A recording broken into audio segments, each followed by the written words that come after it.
everybody. It is Saturday night at 10 o'clock, and this is Starfleet Tactical. I am Chris Weave, not speaking for my employer. I'm supposed to have Alec on the show tonight, but he hasn't shown up yet. He's probably walking the dogs or something like that, so I'll just go ahead and talk for a little while. Apologies for not having a show last week. I told you I was going to miss a couple of weeks because I was traveling, and at the very tail end of that trip, I caught COVID. So at some point, I may pop a throat lozenge in my mouth and sort of talk like I got a marble in my mouth. But I'm doing actually pretty good. It never hit me more than just like a really bad cold, made worse by the fact that I can't take Sudafed. And so I just sort of had to suck it up and deal with it. But, you know, this is a vaccine success story. I've had all the different boosters that I could have. I got the latest vaccines. Alec just told me he's got a kitten emergency, and he said he's coming on in just a moment. So I've had all the vaccines you can have. I had the new vaccine that came out just a couple of months ago. I had that on October 1st, and so, you know, I guess all that stuff worked in the end. So, and plus it helps that the virus seems to have gotten less potent over time. It's still dangerous, but it's not as dangerous as it used to be. So all those things worked in my favor, but I'm doing pretty good. I am currently wearing, I was going to show it to Alec, but I'm wearing my Inter-Outing 7, I think. Yeah, Inter-Outer 7 shirt. For Star Trek First Contact. So what is inter-outing, you might be asking? Inter-outing is what they call it. And Alec is aboard. All right, I just added you, Alec. Hey, guys. Hello. I was just telling them the story of my shirt. My shirt says Inter-Outing 7 Star Trek First Contact. I worked at a company called Intercon Systems Corporation back in the 90s that was sort of like your archetypal crazy internet company. Right. Oh my God, that was a lot of fun. Whenever a new Star Trek movie came out, they shut down the company and took the entire company to the first showing of the movie and printed T-shirts. So this is the long sleeve tee we got from this one. For the movie before that, whichever one that was, the VP of marketing, who was sort of the heart and soul of the spirit of the company, bless his heart, he tried to do something that was environmentally sustainable. So we basically got plastic T-shirts. They were like made out of recycled milk jugs or something. Right. And, oh my God, they were horrible. I mean, you spent the entire time, there's an entire movie theater full of people doing this the entire time as we're wearing our T-shirts. You know, I have 3 Warhammer T-shirts that are at least 10 years old, probably 15. Mm-hmm. And probably from around 2012. Yeah, 10 years old, right? I won't wear them. They're old school, heavy, thick T-shirts. You know, all the T-shirts now are the soft T-shirt. Even like Gildan, who makes all the cheap T-shirts, had to come out with a soft one because all the T-shirts now, you know, they're very, you know, light and really comfortable, But the old T-shirts are like wearing canvas, right? And so I have 3 of them, and they're awesome T-shirts with great slogans and everything. They're real Warhammer. I'm like, oh man, I'm not going to wear these shirts. They suck. I usually wear, when I'm just sort of like going off to a con or something like that, when I'm not trying to dress up at all, I usually wear Duluth Trading Company T-shirt, Henleys. And so like if I'm on the road doing the show, I'm usually wearing a Henley because I don't take a T-shirt with me. I generally don't wear regular T-shirts with printing on them because T-shirts with printing on them never have pockets, and I want a pocket. Oh, you're hysterical. That's so funny. Yeah. So I am the fashion maven. So everyone should follow my fashion. Yeah. Oh God. Well, good. I just, matter of fact, I was running late because we have a kitten downstairs who has is sick, and we think it has a UTI, urinary tract infection, but more importantly, it's got explosive diarrhea, and bad, really bad. Like it can't even control itself. It's not like it's going in the litter box and it's diarrhea. We've had that, but this poor little kitten. So we took him to the vet yesterday. His name's Tiger, and Tiger has been with us for 3 months now. We got it as a little baby, and he was malnourished, and he wasn't doing particularly well.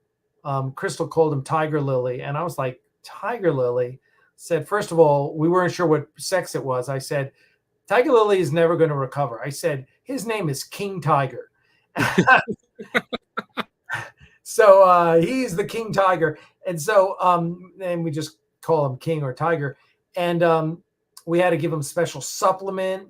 And he started coming around, and he went to his foster, and he started really blossoming, but had problems this week, came to us, went to the vet, and then but just really bad diarrhea. And so there's a medicine you have to give every 8 hours, and his time was up. I had to give him his medicine. It was supposed to be 9:30. I was running a little late, so gave him his medicine, and then went to feed him, and diarrhea all over it. Fortunately, we had like reusable doggy pads down. So, but I wanted to clean it up before I mean, he's covered in fur, and it'll be bad. Yeah. So I cleaned that up, and then I had to wash my hands before I came up here. No problem. No problem. I'm in my new office here. Yeah, it looks nice. Yeah, and which one's that? That's Kit Kat. I don't think you can see it up here. No, I'll have to take a photo. But I just put up 3 of my pieces. One's one of the old blueprints die lines, they call them, from Star Wars, of the Y-wing, an old Joe Johnston one, which I love. Then I have the original cover to one of the issues of Rocket Blast Comic Collector, and then I have the original concept art for the Raptor from Battlestar Galactica, which I won at auction back in the day. So I've kind of put those. I don't have that much wall space in here, so what I put in the walls has got to be really, really important. And I see you've got a flying skydiver back there too. Yeah, that is a skydiver made by Martin Bauer, the original model. Oh yeah. And as I tell the story, it belonged to Rob Burnett, and he paid $10,000 for it. And Rob kept getting his car repossessed because he took out a title loan on it, which by itself was incredibly. I had loaned him the money for it, yet he then took the car and then got a title loan on the. I was like, so I had given him. He had gotten it. He literally got it repossessed 3 times for failure to pay, and this is when we were paying him to work. And each time I bailed him out, and the 4th time I was like, no, sorry, dude, I'm not bailing you out this time. I said, but tell you what, he needed like $2,600. I said, you want $2,600? I said, give me Skydiver. And he was like, oh, yeah, I paid 10 grand for that. I said, all right, dude. And he did. So he did. And that's how I wound up with Skydiver. So it's a great model. And I actually, and my Nautilus, which everyone knows from, used to be behind me in the old house. Yeah. That's right outside here in the landing. And then I also have a flying sub model right here. Can you guys see that one right there? And so I almost put the Nautilus up here so I would have Skydiver, flying sub, Nautilus, which is ironic, being such a space geek, that I have 3 submarines as my. At a place that I used to go to every now and then, they had a 3-foot long, sea view. Oh wow! Which is pretty darn cool. Oh, and then look. Reading the submarine theme. It's the yellow submarine. Oh, okay. I can't quite see it. Between small screen and it's not very big in the background. So. Yeah, I got a little yellow submarine. So there's a USS Seaview technical manual. problem with Seaview is, first of all, it's got cathedral ceilings every place, and all the hallways are 10 feet wide and stuff like that. So it's a shitty submarine design. And on top of it, the inside does not fit inside. You know, the inside's bigger than the inside, and you can't square that circle. You just can't. Yeah. And so there's all sorts of fan-made documents, and they can't decide whether it's got 2 decks or 3 decks. Oh, wow. Fan-made blueprints. Same thing with the Space 1999 Eagle. There is no way to make the inside and the outside fit. Oh, really? Yeah. The sets are not built to the same scale. And so, like, you've got plenty of things where you've got like people standing in doorways, right? So you it's like, okay, I know how big that doorway is, and then you match it with other parts of the set, and it doesn't match. And there's other problems with that. Like, if you actually sit down and figure out where all the sight lines are, when they're sitting in the cockpit, right? Remember, they come in and the seats are recessed into the floor. Right. So it's approximately the case that the seat cushion is about at floor level. Okay. Look at the front of the model. The only way it works is they're sitting at their controls, and the window is from here on up. They can't even look out that window. Yeah. That makes sense. And there's all sorts of other things. I mean, I love that design, but every now and then people talk about a Space 2099 reboot movie or something like that. I love the Eagle. It is iconic. I would redesign the shit out of it. Yeah. I think you can come up with something that meets the spirit of the Eagle, but fixes some of those things. Like, for instance, I wouldn't have the recessed windows in that. Because, I mean, if nothing else, even if you could see out those windows, you've got this big ridge line, the big nose ridge. So it's like, oh, great, I can see like that, and I can see like that, and what exactly am I supposed to be looking at? I mean, it's like I can't make a right-hand turn because I can't see in that direction, right? So it's like wearing blinders. So I would probably do something where I would unrecess those windows and have it look more like a concept art for like a near future space thing, with windows like down below, like a helicopter has, so you can see down and you can see up and stuff like that. Well, all things considered, it's amazing that the Enterprise and the original Star Trek, they were actually able to work that out, because what you're referring to is basically a lack of production design. In basically in although it's like, so where do you think that main engineering in the original series ship is? Well, that's a very good question. It should be in the secondary hull, in the tube section. You would think so. Franz Joseph puts it at the very back of the primary hull. It doesn't work. I've seen various blueprints. There's one blueprint that has it basically right underneath the neck at the front of the secondary hull. I've seen another one that has it like basically right in front of the shuttle bay. And there's other parts of this that doesn't work. I've talked about some of this on the show, but I want to go through, at some point I want to go through and focus specifically on things that don't work there. Like, if you look at that original drawing that was in the making of Star Trek, the hangar bay, the scaling, the bottom line up front, the scaling on the hangar bay is jacked up. If you look at that, the hangar bay extends forward from where past where the struts come into the secondary hull. Yeah, that doesn't make sense, does it?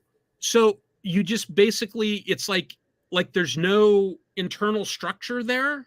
Yeah, it's like if you look at, yeah. I mean, I kind of reference Star Trek: The Motion Picture, right? Yes. So in the motion picture, we know that the main engineering is at the bottom of the pylon, and it's at the front of the secondary hull. and we see where it goes down and branches off into the nacelles. We see that. So you Yeah. can thus assume that the shuttle bay is behind that, right? Yeah. So that all works. So, and also, again, production design. I mean, it is amazing for the 1960s that they were able to do as much as they did. Yeah. And so you basically kind of, you really, with the original series, you got to fudge a lot, right? And not take it so literally. And Franz Joseph, I love Franz Joseph, right? I obsessed over those blueprints. So did I. I mean, at one point, the Star Trek blueprints were my most valued possession. I still have my original. I just broke it out. I still have my original technical manual. I think I was stupid and got rid of my original blueprints, but I found them again and I rebought them, so I still have them. And I've got I think 2 different copies of the Franz Joseph technical manual.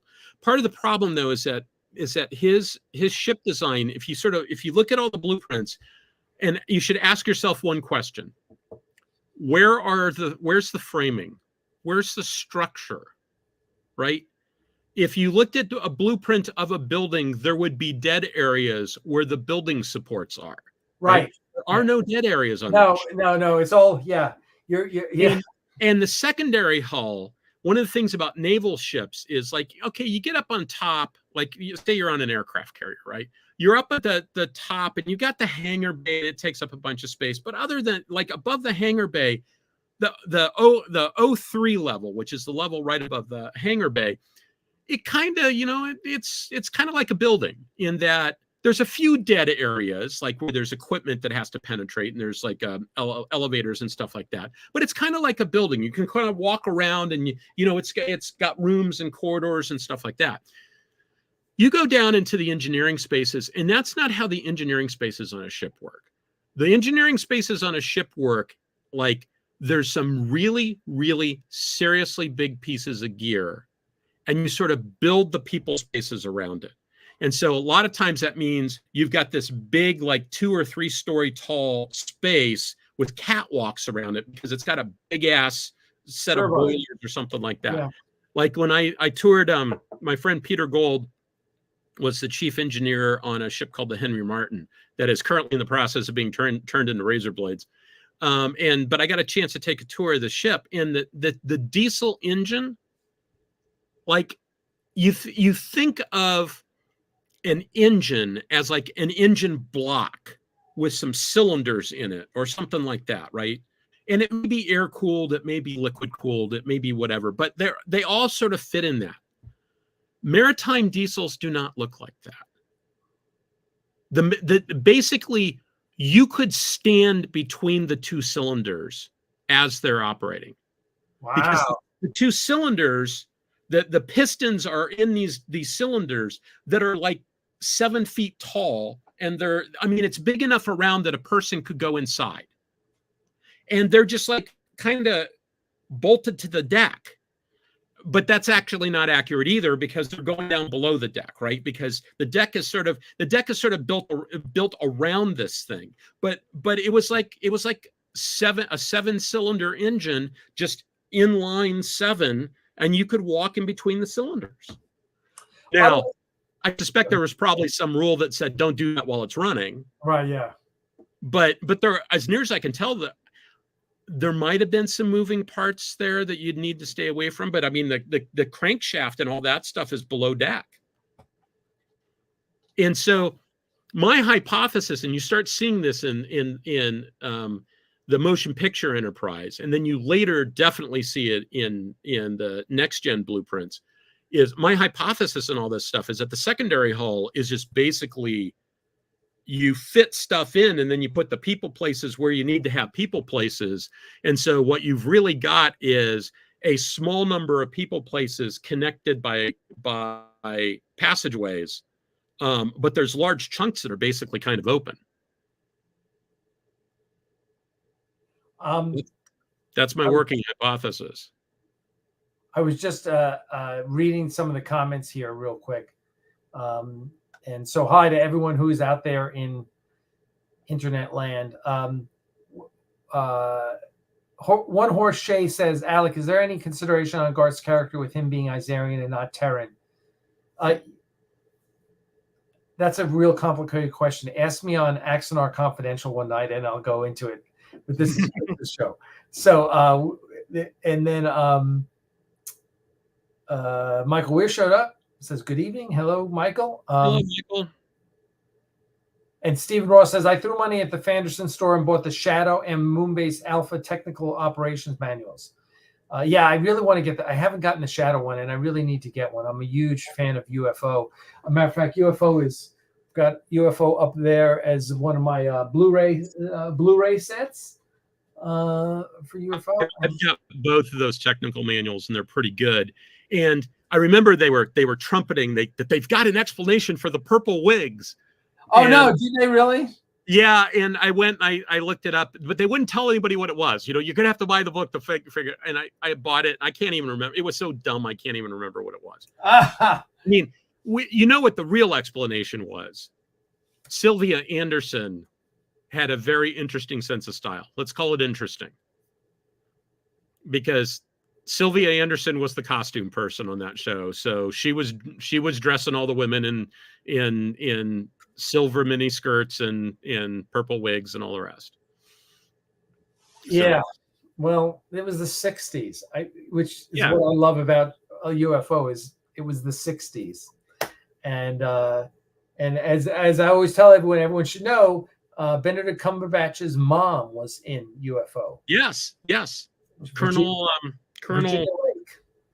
Virginia Lake. Yeah, and she was smoking hot. Yes, she was. Just unbelievable. So good genes there, Benedict. Good genes. Yes. So, let's see. So Hermano says could never figure out how the flying subs fit into the sea view. They didn't show it very often. It usually just sort of appeared, but there was a hatch underneath the nose, and so there was a place where you could go down a ladder into the flying sub, and the hatch would open and it would drop out underneath. And so usually all you saw was people in the glass nose, and the sub would come up and sort of fly off. Yep. Yeah. Which I just always and now that I realize it, I actually have another submarine on my shelf. So there's the yellow submarine, and that is the Lotus Esprit S1. Oh, from James Bond. Yeah, I know.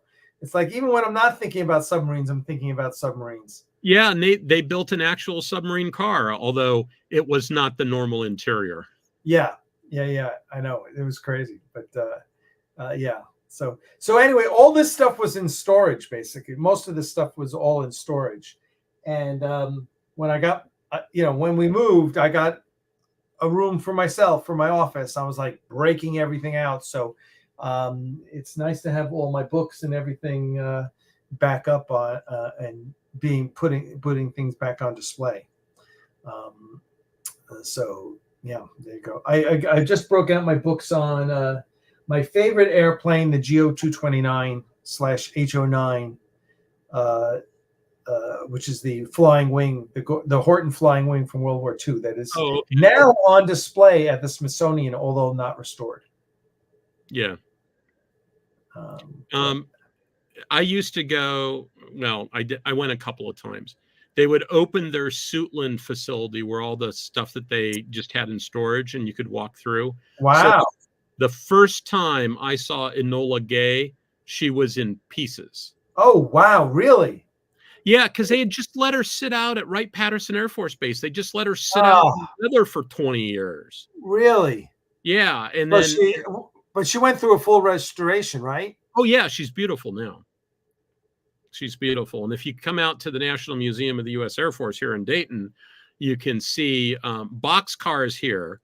Oh, wow. Udvar Hazy has Enola Gay, but boxcar is here, and which is the second bomb. Yeah. And it's also got a section of B-29 that's a walkthrough. And so you go up a set of stairs in through the nose, and then you go out the bomb bay. They cut out the wing box so you can go through, and then you go out through the bomb bay. Now, I remember the first time I went through a B-17. I've never been on a B-17. And you walk into the B, and you're like, this is tiny. Oh, yeah. It is. It's not, even in Memphis Belle, when they're showing you the interior, you feel like, oh, well, that's a, no, it is tiny. So a friend of mine at one point, we used a war game over at his house, and he always when he built model airplanes, they were always in the same scale. And so the war game room had all these World War II warplanes hanging down from it. And then he started building modern stuff in the same scale. And I remember at one point, we were playing a game, and we were only using part of the game table. He'd sort of shoved everything off to one side, including a partially built F-14. And one of the guys said, for like the 12th time, he said, is that the same scale as these other ones? And Brian says, pick up the box. And he picked up the box that had the plane in it, and underneath it was a piece of paper with the word yes. And an F-14 is about the same size as a B-17. Wow.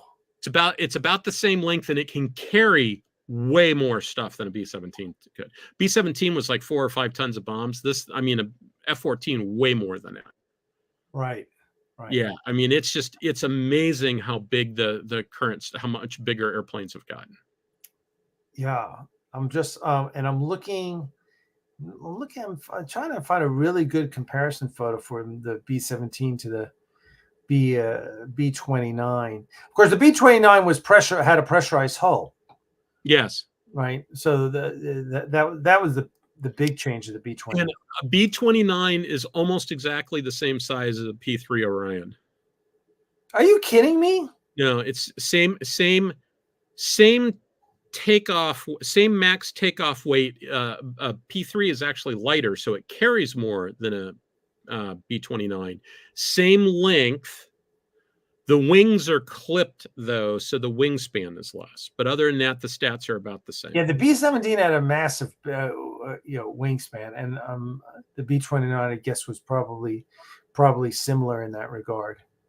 Yeah, that was back in the days when airplanes were wider than they were long. Yeah, right, and just I know I'd love the B-29. It's such a beautiful plane. But then you go ahead. The B-29 was kind of a shit show, though, for a long time. Oh, really? Was it? Yeah, the engines, they rushed that airplane. And the engines really needed about another year. The engines were prone to catching fire in flight. And really? Yeah, they had lots of problems with those engines. And they only got those problems solved around 46 or 47. And so those were an issue. And then later on, they re-engined it. The B-50 was a re-engined B-29 design, and I think they subtracted the turrets and stuff like that. And I don't think the B-50, trying to remember if the B-50 was ever actually deployed as a bomber. I know it was used as a refueling airplane.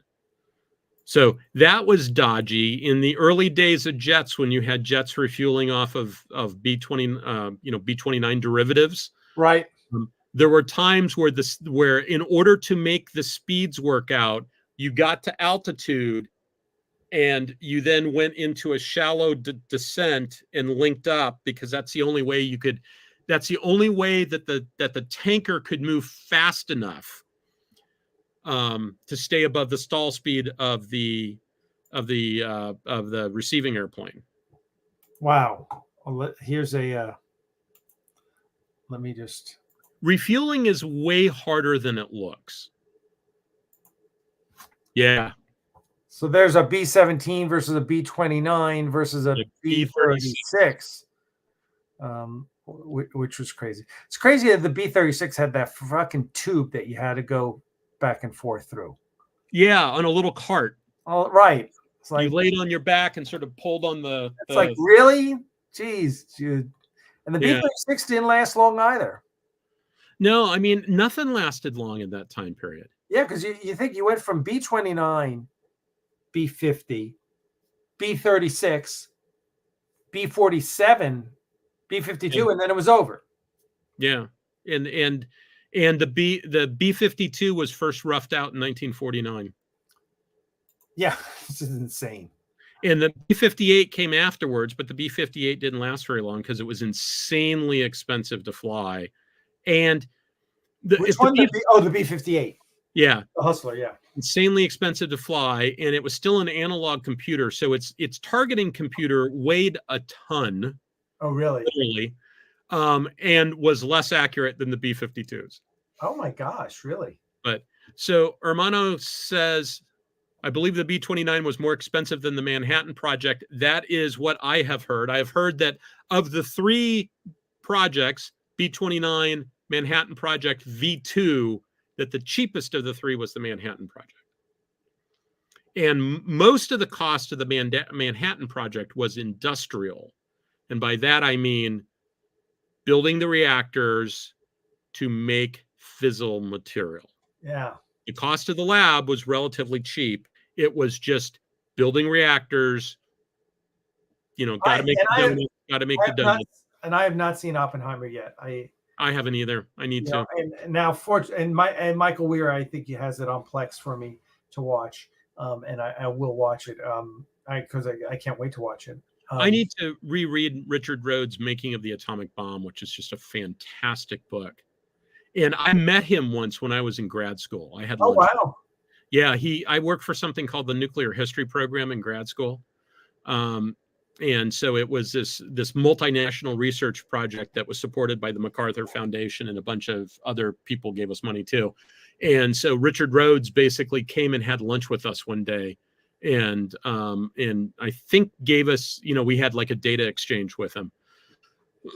But it was a fascinating thing, and included in that, at one point they hired an administrative assistant who had not gone to the University of Maryland where this was. He graduated from Johns Hopkins School of Advanced International Studies. And so he's a guy named Derek Frieda. And Derek was a great guy. I really liked Derek a lot. And at some point, I ended up leaving that degree program without getting a degree. I have 1.75 master's degrees, which rounds down to 1. And ended up spending the 90s as a computer geek at a place where we'd close shop to go see Star Trek movies, amongst other places. And then at some point, after I transitioned back into DoD stuff, I said, I wonder what Derek's up to. And so I did a search, went, really? Well, it lists him as playing himself in this movie in the extra credit stuff. So I'll go ahead and get that movie and see if it's really him. And sure enough, he's one of the producers of Jackass. He was like the executive producer for Bad Grandpa. Oh my God.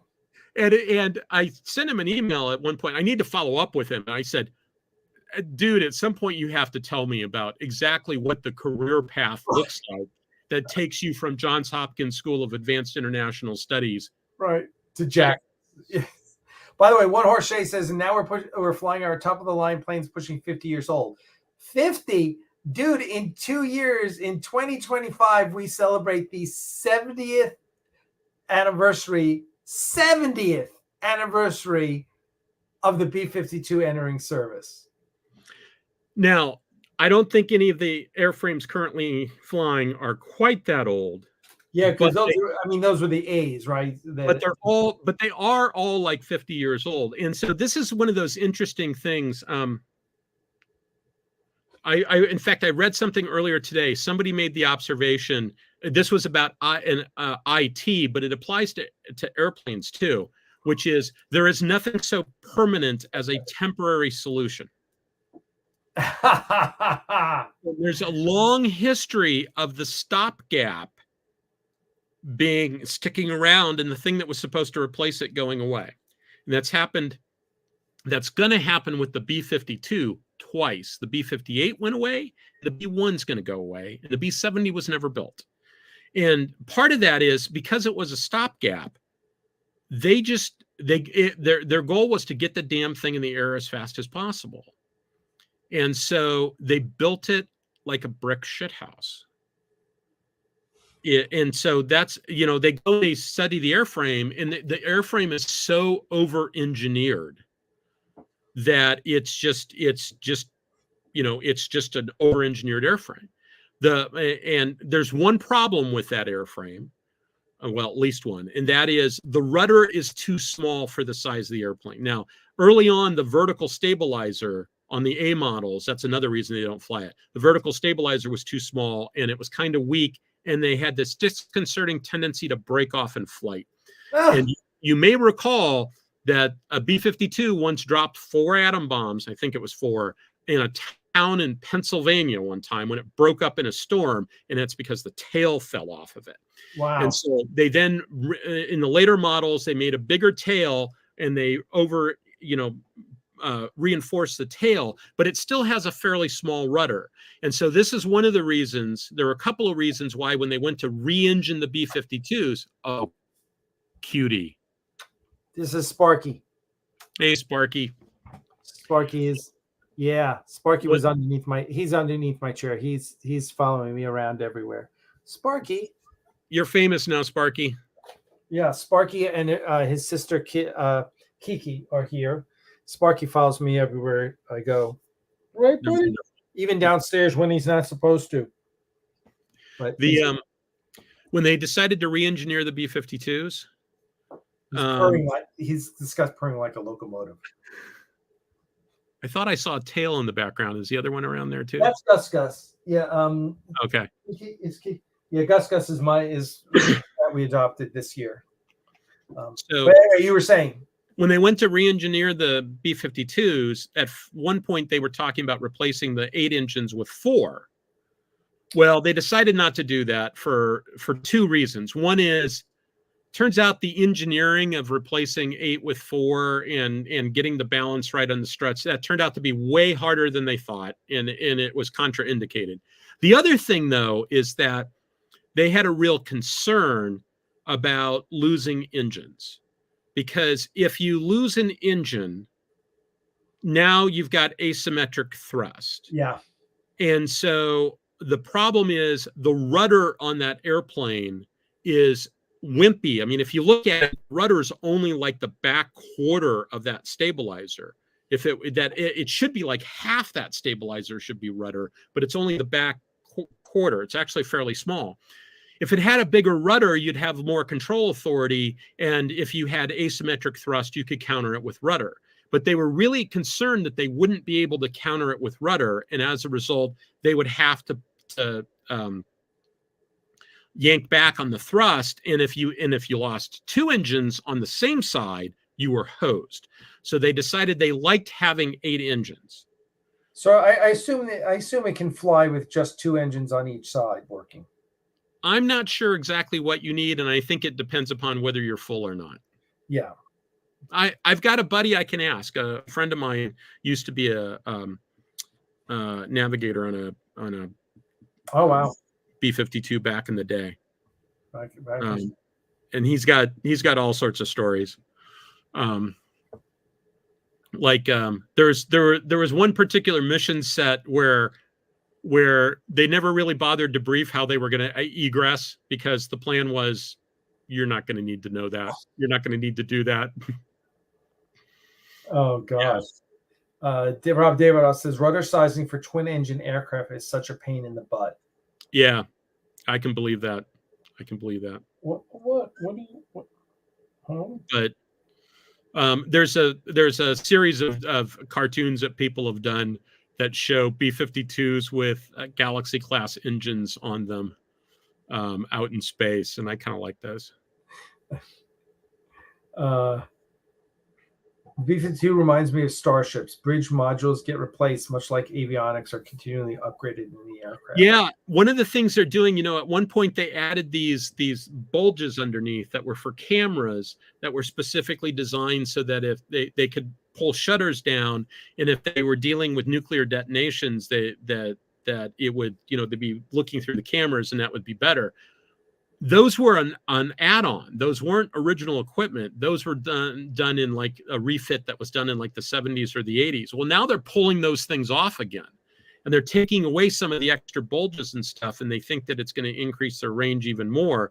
And the new engines are way more efficient than the old engines are. And they were talking now, as it turns out to be a little bit harder than they thought to get the new engines in place. It's going to be more expensive than they thought. But originally they were saying something to the effect of that it was going to be that new engines were going to pay for themselves in like 3 years, which is just 3 years through fuel savings and, well, that's going to be mostly like increased range, but fuel savings and because of whatchamacallit,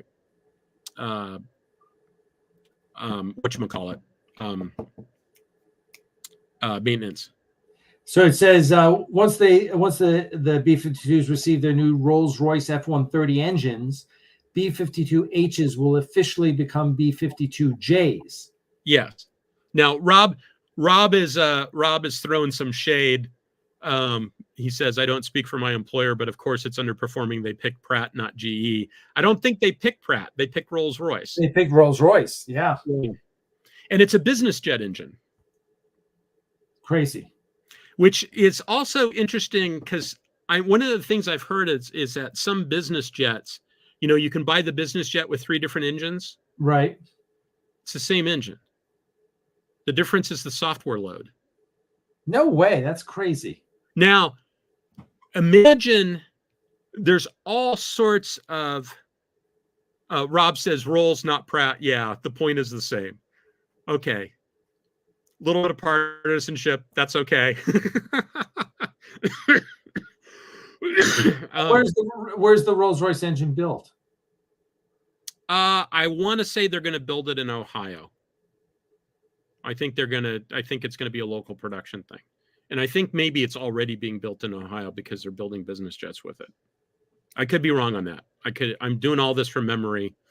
This is all stuff that I've just sort of read in the press starting back before I moved to my current job. So it's not even. So it's replacing the original. Oh, wait, these couldn't be.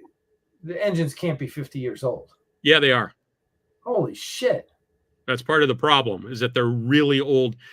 Some of them may be newer, but it's a 50-year-old design. So 30% better fuel efficiency, elimination of engine overhauls, as the F-130 will not need an overhaul for the duration of its expected life on the B-52 wing.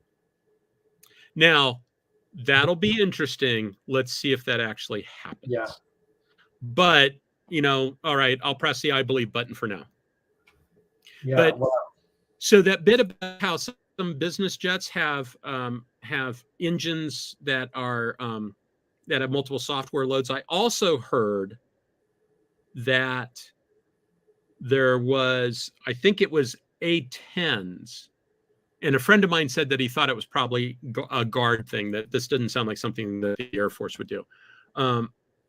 That the A-10 engines, that before deserts, the A-10 engines were purposefully detuned before Desert Storm, and they had basically a wartime tuning that they tuned them up to increase the performance for the war, but it also increased the wear and tear. And so from a science fiction standpoint, I can think of all sorts of interesting things along these lines. Like, for instance, you've got your engine and on your spacecraft or whatever, and if you declare an emergency and go to war emergency mode, it puts a log in and it changes the performance of your engines. And actually, I know that I was talking with Pat Doyle about this, and Pat's an airline pilot in his day job, and he said that there's stuff like if he loses an engine on his airplane, the other engine will compensate for it and start doing things. He can do things with the other engine that he can't do if he's got 2 working engines. Nice. So, because at that point, it's like, if you're in danger of losing the aircraft, sure, I'm going to take it to 120%. Right. Yeah. That makes sense. Jeez. Well, that was always, and that was always crazy. Once they introduced the 757, it was like, for intercontinental service. I mean, all of a sudden that was the first time, I think that was the first time they went to a 2-engine plane. Boeing did for intercontinental service, because before that everything was 707, 747, all had 4 engines. There was an FAA requirement that said you had to have 4 engines if you were ever going to be more than, I think, 2 hours away from a divert field.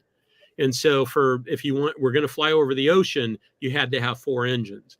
Boeing made the argument that, hey, that's an old regulation. We're a lot better about that these days, right? Our engines are a lot better. ETOPS is the regulation that Rob says stands for engines turn off or engines turn or passengers swim. So they were able to convince them, and they did in order to convince them, they had to fly a 757 to Hawaii on 1 engine. Wow, that's crazy. Well, I think they took off and then they immediately shut it down and went all the way to Hawaii on 1 engine, and they analyzed the data, etc. This was back when Boeing was a good company. They aren't a good company anymore. Really? I mean, look at the stuff with 737 MAX and all the other shit. Oh shit. I mean, my assessment, I could be totally wrong about this. Not, my opinion. Airlines are not my jeopardy category. Commercial airline providers are not my jeopardy category. But I have done a little bit of reading on this. It seems to be the case that what happened was, Boeing bought McDonnell Douglas, which had sort of painted itself into a corner. And for some strange reason, despite the fact that McDonnell Douglas had painted itself into a corner, their executive suite was considered to be really, really good. Because they had some first-class beam counters. And so Boeing made the decision that they would take all their first-class beam counters, and those beam counters could teach Boeing how to be beam counters, because it had worked so well for McDonnell Douglas. Yeah, right. So McDonnell Douglas had stopped being an engineering-oriented company and had become an accounting-oriented company. And so Boeing used to be an engineering-oriented company, and it turned itself into an accounting-oriented company. And look what you have. You have the 737 MAX, which is the functional equivalent of Ford saying it's easier for us to pay for the lawsuits from the Pinto than it is for us to actually fix the problem. Yeah, right. I remember, back in the 90s when the 757, I guess that was the 90s, the 757 was introduced. I think so. So I remember the 757 and the 767, which wasn't that much different. But then the 777 came in. And I remember the first time I saw a 777 in person at LAX when I was living out there, the engines are enormous. Oh, yeah. They are the biggest engines I've ever seen in my life. I mean, they are just staggering how big they are. And I was like, holy shit. And high bypass ratio. I'm sorry? High bypass ratio. Oh my God. I mean, yeah, because that if one of those goes out going overseas. Yeah.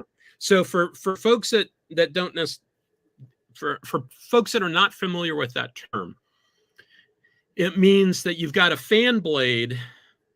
The turbine blade at the front, the fan is forcing air into the engine and compressing it. But they've discovered that you can get some added efficiencies if basically you make a bigger fan than the engine core is, and some of the air just goes around it. Right.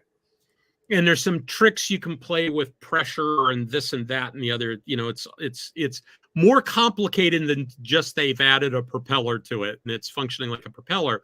But that's how they add extra stuff on, basically some serious engineering to get a high bypass ratio. That's one of the reasons why the S-3 Viking was such a great airplane, is it was a really, really high bypass and it was very, very efficient. And the Viking was the only airplane on the carrier that could take off with the carrier at a dead stop. Oh, wow. It could take off with the carrier in port. I love that plane. I thought it was a cool looking plane. I loved it too. And I regret the fact that, I was on carriers when they still had it. And I regret the fact that I never said, hey, can I climb in this thing? I've never been in this airplane. Can I climb in this thing? And I never did that. But it's high bypass ratio, very, very efficient. And in the event of what they would call a breakout scenario, it's the one airplane that you could launch. And their concern in that was part of the design spec, because their concern in that was that there might be a submarine out there and it would have to use its own organic assets to find the submarine before the carrier could leave port, if it was in a foreign port. So what succeeded the S3? There isn't anything. Really? So I know a guy who knows a guy, right? I know somebody so the person who made the decision to get rid of the S3 was Admiral McGinn, who was the head of, he was like the head of Nav Air at the time, or OpNav, the air component. I forget exactly what his job title was at the time. And the guy I used to work with a lot at CNA had worked with McGinn and talked with him about it. And he said, look, we had to cut something. We just had to. We were trying to pay for Super Hornet. There just wasn't enough money to go around. Something had to go. Really? Yeah. And so they got rid of the S3. Now, they were going to probably have to recapitalize it in the not too distant future anyway. So, I mean, that's the other thing to keep in mind about all this stuff, is that people will frequently say things like, I can't believe they're getting rid of X, like the A-10. The A-10 is a great example, right? This applies to starships too, by the way. Why would you get rid of the A-10? Well, those airplanes are really long in the tooth, right? And so even if you think that you need the exact same airplane, eventually, like, have you ever bought a new car because you just wore out the old one? My Nissan Altima, my 2008 Nissan Altima, got to 298,000 miles. I did not get rid of that car because I decided, like, 300,000 is too many, I just need a new car. No, it's like that car was rode hard and put away wet, and it was time for a new car. And if I could have, clicked my fingers and replaced it with the exact same car, I might have, because I liked that car. Right. Replaced it with a newer Nissan Altima, and then that car hit a deer. Now I've got an even newer Nissan Altima. So I bought, I had 3 cars in 6 months. But that applies to starships too. And this is another thing, that, like the B-52, like, why is the B-1 going away before the B-52? There's a couple of reasons for that. One is that we got a metric shit ton of B-52s, right? We got entire airports full of dead B-52s that we can pull parts off of, right? And it's dirt simple to make that stuff. And the thing is, that thing is built like a tank. So it's got a lot of life left in it, and it's relatively easy to repair as these things go. And there are lots of parts available for it. And we need to have a certain number of airframes. And so it really isn't an option that the question isn't B-1 or B-52. The question is B-52 or B-1 and B-52. Right. We don't have enough B-1s to do the mission. Same thing happened with the tankers. We're getting rid of the KC-10 tankers, and we're keeping the KC-135s.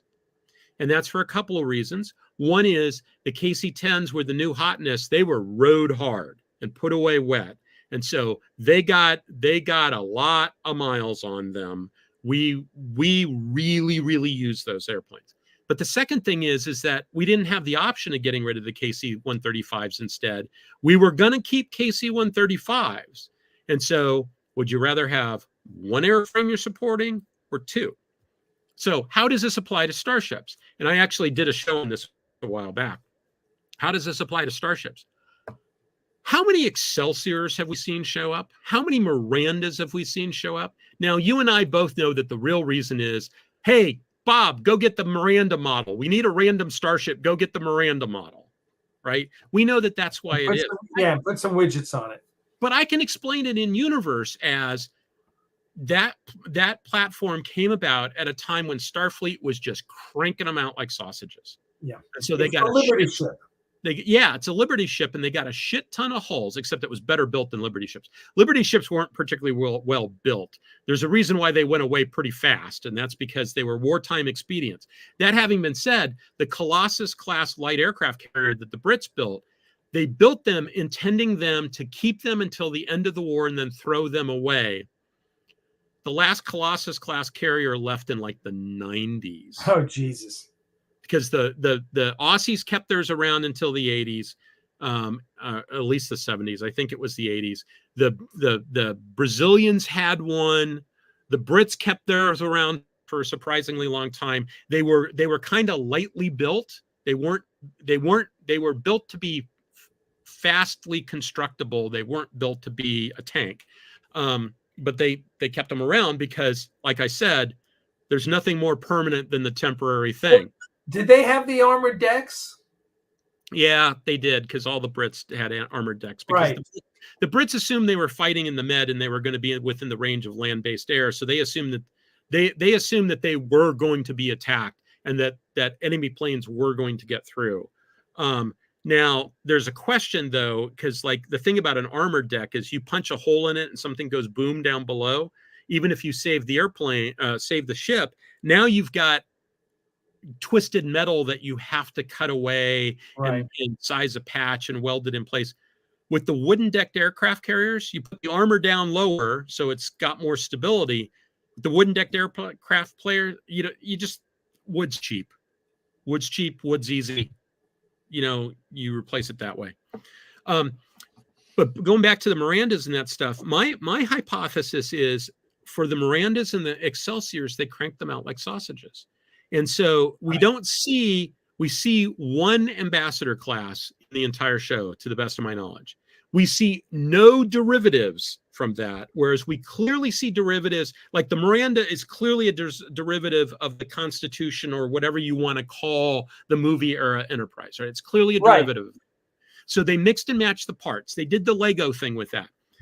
We don't see a whole lot of the Lego thing with the Excelsiors, but I think the Excelsior and the Miranda may be the two most successful ships in Starfleet history, because I think they just cranked them out. How many ambassadors did they build? I don't know. We don't see very many, but I have two hypotheses. One is they didn't build that many. And as a result, when it came time to sort of rationalize the fleet, right, the Mirandas were reserved for the faraway missions, et cetera, et cetera. When it came time to build the new Explorer, they only had, a handful of, not the Mirandas, the ambassadors. The ambassadors were designed for the faraway missions. When it came time to build the new Explorers, they only had a handful of ambassadors. And so they said, all right, we're going to decommission them. Or the other thing that's going on is all the ambassadors are in another part of Federation territory. They put them all together to make the parts problem easier. Now, that makes I'm sense. making some assumptions there and those assumptions might be questionable in an era of replicators and all the type of high-end manufacturing that we think Starfleet has, right? So, like, is there a warehouse full of Starship parts somewhere? Or do you just make it based upon, you've got your own factory, your own forge on board the ship, and you just make a new one. And if it's something really big, you could make the argument that the only thing that you don't manufacture locally are things like massive amounts of hull plating or serious engine components like warp coils. Right? Well, also the Excelsior class, I can easily see that class being the B-52 of its time. Yeah. Just because it was engineered for transwarp drive, which didn't work out. But it looks like that ship was engineered to be, as you say, over-engineered to maintain that. And once they took out transwarp engines and put regular warp engines in there, they were like, okay, this thing's going to last forever. In my head canon, everybody's transwarp worked and everybody's been using transwarp, and that explains the difference in the warp the difference in how the warps work is that it's just all transwarp, and they just stopped talking about transwarp because the modifier just fell off over time. Yeah, I could see but that. That's my headcanon. But the thing about the thing about Star Trek, I always say that my version of Star Trek is mostly original series, movie era stuff, next gen, run through the filters of Mike Okuda, Rick Sternbach, and Andy Presby and Pat Doyle. And even then, I will pick and choose because it's not consistent. So I can do that. Yeah. Well, it definitely, you're right. It definitely isn't. It definitely is not consistent. So, One Horse Shay makes a good point. There was an entire DS9 episode where they couldn't replace a Defiant part because there aren't a lot of them, so not a lot of spare parts. Yeah. And that's Treachery, Faith in the Great River, where Nagas is playing Tony Curtis from Operation Petticoat, trying to get a part for the Defiant, which he finally does. That is an awesome episode. Awesome. There, but the point being that, he has to get a part. It was like a phaser inducer or something. Oh, speaking of phaser inducers and such.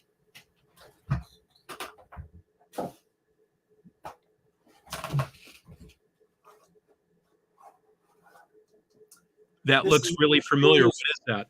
Yeah, this is a screen used one. That's a phase inducer? No, this is a phaser power coil. Oh, okay. Yeah, this is from that episode where they burn them out and then they do that little ceremony. You're still down here? You're still down here? Oh my God! Someone wants attention. What? And then he starts purring.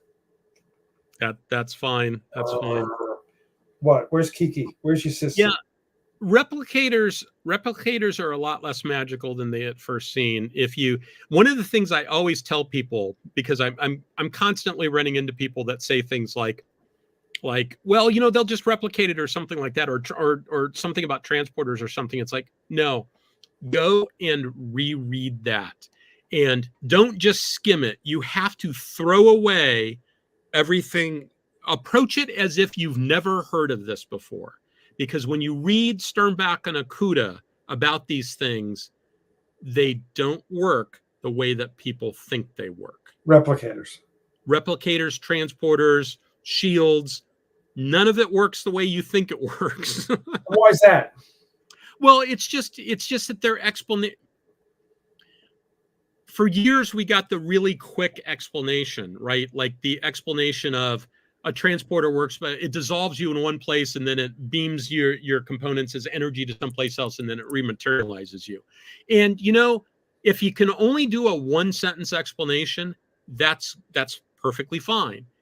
But you can do more than a one sentence explanation. And like when you start talking about some of that stuff in detail, it explains things like why it's so hard to maintain a buffer pattern. And when you start getting to replicators, one of the things it very specifically says in that book is that some things are a lot easier to replicate than other things. And what you start with determines how easy it is to replicate. So like if you're making food, you should be starting with something that's food-like. And by food-like, I mean, human waste is food-like for our purposes, right? Oh, okay. Or organic materials of that stuff. That stuff works way better than trying to do something else. So yeah, and as One Horse Shay points out, replicators still require power, computer computations, and stuff like that. There's no free lunch there. The other thing is antimatter. People go, oh yeah, antimatter. Antimatter is a battery. Antimatter is not a fuel. It is a battery. The reason why petroleum works so well is that the energy required to extract it and refine it is substantially less than the energy that you get on a per unit basis for it. Antimatter is exactly the opposite. It only works because you've got these things called stars that provide you with free energy. And so you build a metric shit ton, well, 2 metric shit tons of infrastructure to capture the energy of that star, and you can use it to create antimatter. and antimatter is just a particularly dense way of storing power. So it's not like petroleum. It's not a free lunch. But petroleum is kind of a free lunch. Gotcha. All right. Well, I've got cats I've got to take care of. Yeah, and I think we're at that point. I'm trying to think if there's anything else I wanted to say. I've been first thing is I do plan on doing a show next week. Second thing is I've been doing lots of reading about various naval topics as of late, and the problem I'm running into, I've said this before, is I've got about 15 different threads that I'm trying to research simultaneously, and they're all taking a lot of effort, and I'm trying to sort of weave them into a coherent whole. And you guys are getting bits and pieces of it sort of as the whim hits me. And I continue to reserve the right to go back and systematize it into a nice set of consistent presentations and then redo it all. But you guys get the rough draft, and thank you very much for being for indulging me in that. And there was something else I was going to say. I can't remember what it was now. Hold on a second. Oh, I watched a couple of interesting episodes of Drakenifel on YouTube today. Specifically, he interviewed Trent Hone. This was about 6 months ago, and I'd somehow missed it. He interviewed Trent Hone in two different sessions. One was about the development of U.S. Navy tactics from about 1920 or 1895 through 1939, and then the other one was 1939 to 1945. I've talked about Trent on the show a couple of times. He talks about the importance of doctrine and how doctrine evolved in the Navy and what doctrine is used for. And he told the story that he told in one of the essays that I talked about how, early on in the war, all the different fleet commanders would sort of give the orders, and they had their own doctrine per fleet that made it really tough if a new ship came in. They finally standardized that at the next higher level. And so by the end of the war, they were saying, yeah, we're just going to do this like Pac-10. Just do that. And so they standardized it. The downside of that is you don't have as much innovation, but the upside of that is like it really made the fleet plug and playable, right? Because you could just, new ship can show up and you say, we're using Pac-10, and they go, Roger that, I know Pac-10. Well, I'm sorry, you said these were books that Trent came out with? So Trent Hone has written a couple of books on this subject and a bunch of essays, but this was Drakenifel. If you're not watching Drakenifel on YouTube, he's a civil engineer whose hobby is doing naval stuff, and he's really, really good when he's talking about naval stuff. And like he did a multi-part series about the salvage operation after Pearl Harbor, what they had to do to get all the ships righted and cleaned out and, repaired and stuff like that. And that was fascinating. He does great work. When he starts talking about doctrine and tactics and stuff, I do not believe he is as strong on those subjects. He was on a Star Trek show, Venom Geek Media. I do not believe that he was as strong on that subject. And that, I don't want that to come across like I'm being critical, because his YouTube channel is fantastic, and I listen to it constantly. But spell that. Spell it. DRACHINIFEL,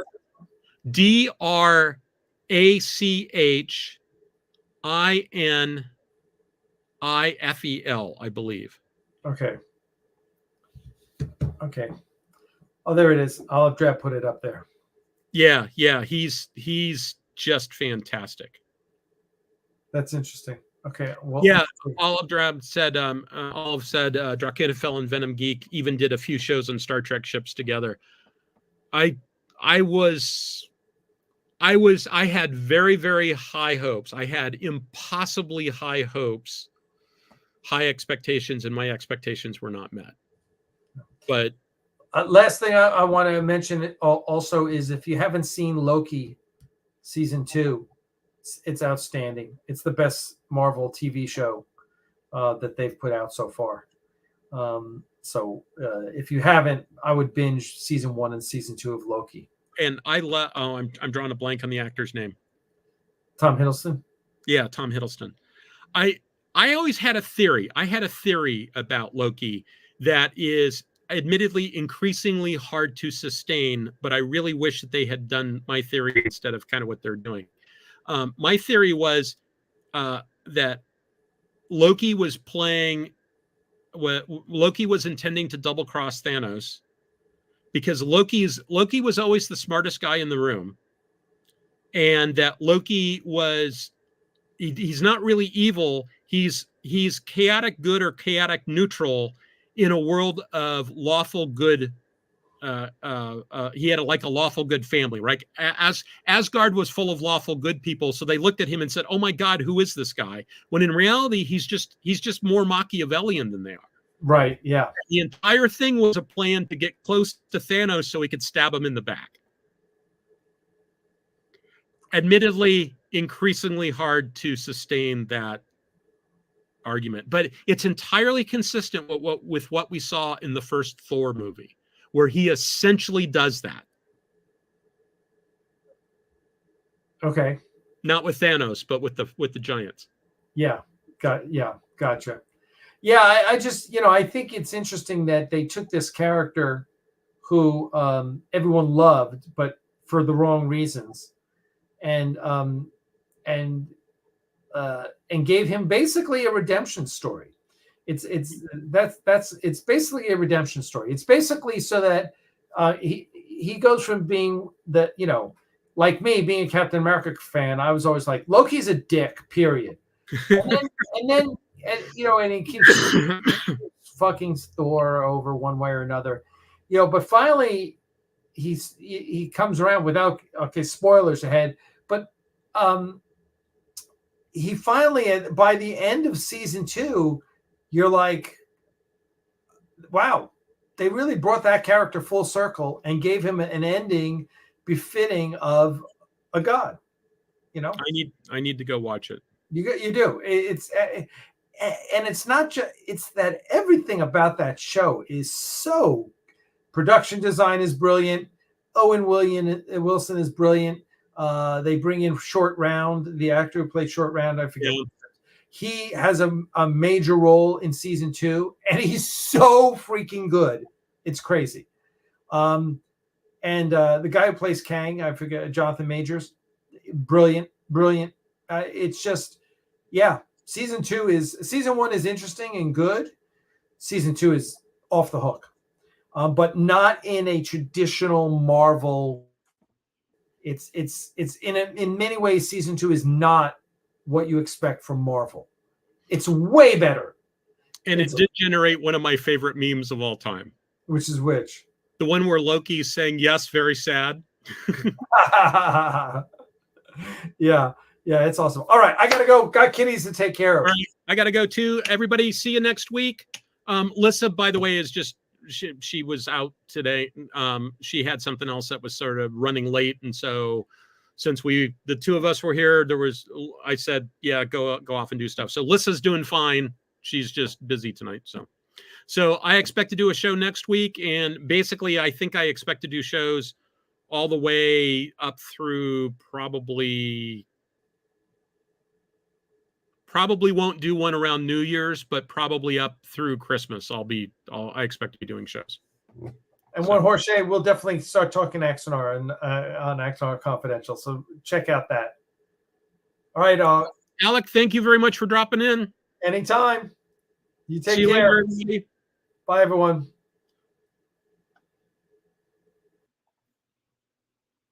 Okay, let's see. I need to find it. All right. Bye, everybody.